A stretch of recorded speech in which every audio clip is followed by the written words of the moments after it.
রাজ্যে জয়েন্ট এন্ট্রান্সের ফলেও শীর্ষে রইল জেলা। প্রথম 10 জনের মধ্যে রয়েছে উচ্চ মাধ্যমিক শিক্ষা সংসদের 4 ছাত্র, সিবিএসসি বোর্ডের 4 জন এবং 2 জন আইএসসি বোর্ডের। বাঁকুড়া জেলার স্কুলের কিংশুক পাত্র এবারে জয়েন্ট এন্ট্রান্স পরীক্ষায় প্রথম হয়েছে।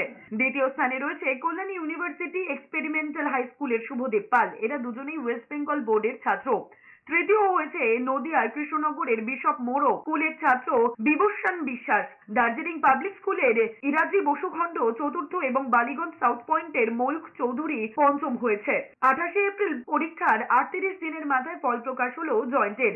এবছর পরীক্ষার্থীর সংখ্যা ছিল প্রায় 1.5 লাখ। পেপার 1 এবং পেপার 2 পরীক্ষা নেওয়া হয় 2 ভাগে। এরপর 6 মে পরীক্ষার প্রভিশনাল আনসার কি প্রকাশ পায়। 24 মে পর্যন্ত এই আনসার কিতে চ্যালেঞ্জ জানানো যেত। কিংশুক পাত্র বাঁকুড়া জেলা স্কুলে সে আমাদের West Bengal council of higher secondary education বোর্ডে। দ্বিতীয় হয়েছে Kalyani university experimental high school, সেটাও West Bengal council of higher secondary এডুকেশনের বোর্ডের আন্ডারে পড়ে। তার নাম হচ্ছে শুভ্রদীপ পাল।